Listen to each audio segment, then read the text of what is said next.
بسم الله الرحمن الرحيم والصلاة والسلام على رسول الله الأمين. السلام عليكم ورحمة الله تعالى وبركاته. In the previous videos, we have shown that circuit switching or the multi-rate circuits switching, even if we allocate multiple slots to a particular user, it is clearly inefficient for the busty source. For the busty sources, we have what is called packet switching. But before we go in details in packet switching, I have posted this exercise as a homework for the student so that to make sure they understand time division multiplexing perfectly. Packet switching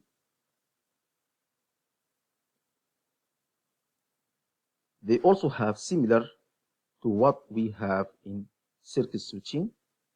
It may also have 1 to n input ports and 1 to n output ports, with, however, a very important distinction, and that important distinction is that in this case, unlike circuit switching, where we are having time division multiplexing, in packet switching, we will have what is called here the statistical multiplexing.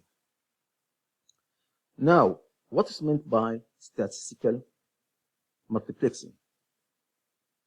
In time division multiplexing, we had allotted particular slot to a particular user.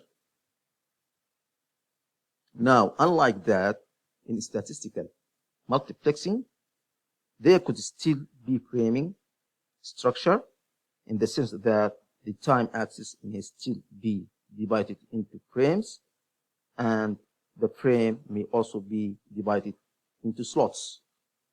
But unlike in time division multiplexing, where a particular slot has been given to a specific user, the slots in packet switching are not allocated or allotted to a particular user.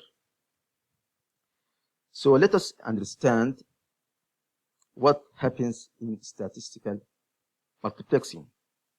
So let us say that this like statistical multiplexer. Now, like in time division multiplexer, in statistical multiplexer may have several input ports. Let us call them as 1 to m, but this m number may not be the same as we had considered in the previous example, and there is an output port. Now, this output port in the time axis may be divided into slots 1 to n, but there may not be any framing structure, or there may be a framing structure. Now let us say, for example, that the output port data rate of this may be 2 megabit per second. Now, in statistical multiplexer, unlike in time division multiplexer, where a particular slot has been allotted, in statistical multiplexer, we are not allocating these slots to any particular user. Now, what we are doing, however, is that there is no particular admission control. Any number of users can transmit. In time division multiplexing, in the particular example that we had considered, Our frame was 125 microseconds, and each user could transmit 8 bits, and we were admitting 32 users. Now, what happens in time division multiplexing is that if all the slots from 1 to 32, if all the slots are occupied, and if another user dials up that number, then he will get a busy tone because all the slots are occupied.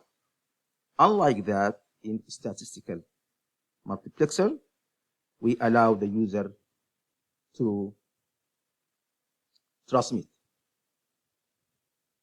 Obviously, if the combined data rate of all the user exceed the output capacity, then either some of the bits have to be dropped or they have to be queued or buffered. Now, what happens? We will see this statistical multiplexer. Let us say that there is a buffer.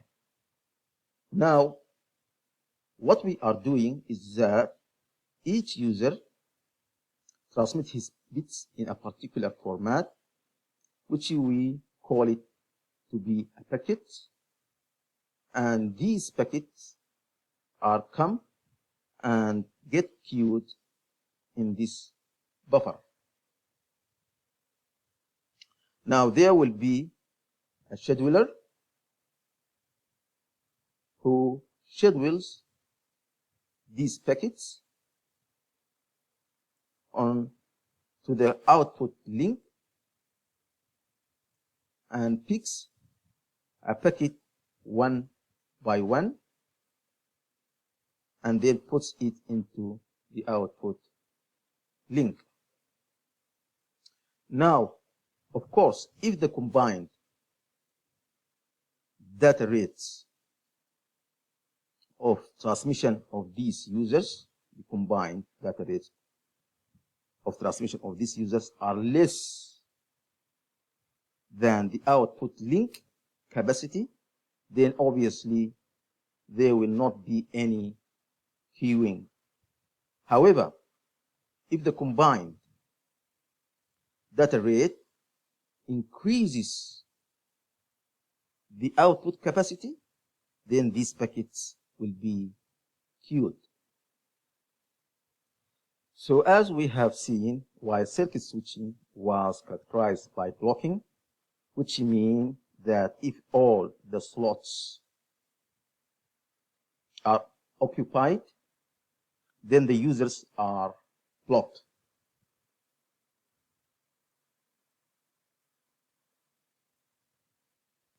If all the 32 slots in our time frame are occupied, or all the M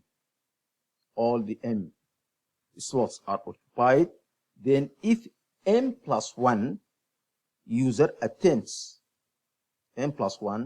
to transmit, then he gets blocked, or he gets busy tone, or what we call he gets blocked. Therefore, the performance characteristics of a circuit switching network is probability of call blocking. By that we mean, what is the probability that if a new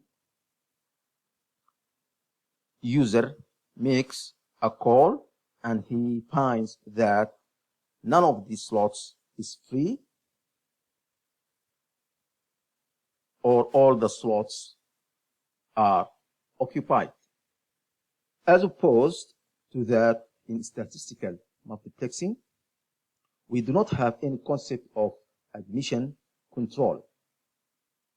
We are allowing all the users to transmit, and these users will come and sit in a buffer or in a queue. Now, the thing is that since we are not having any concept of admission control in statistical multiplexing, there is no blocking, but there is queuing, and therefore the packet switching are characterized by what we call as queuing delay. So while circuit switching is characterized by the probability of call blocking, the packet switching is characterized by queuing delay. Now, since there is no admission control on the number of users that can be admitted, this queuing delay could be extremely large, there being no control on that. So therefore, we say that the packet switching network is a best effort networks. By best effort networks, we mean that the network will make every attempt to transmit a packet, but will not offer any quality of service guarantees in terms of delay. Remember, in circuit switching, there are no queuing. There are no queuing delays. The only delay that are possible in circuit switching are the switching latencies that occurs in space division switching. Except for that, there are no delays. So while circuit switching may be suitable for the real-time services, which require no delay or delays, on the other hand, packet switching or the statistical multiplexing is suitable for the bursty sources, where the circuit switching is inefficient, because for bursty sources, the ratio of the peak rate to the average rate, as we have mentioned, is very large. The permanent allocation of a slot can lead to underutilization of the channel. But at the same time, these bursty sources must be capable of tolerating some delays, because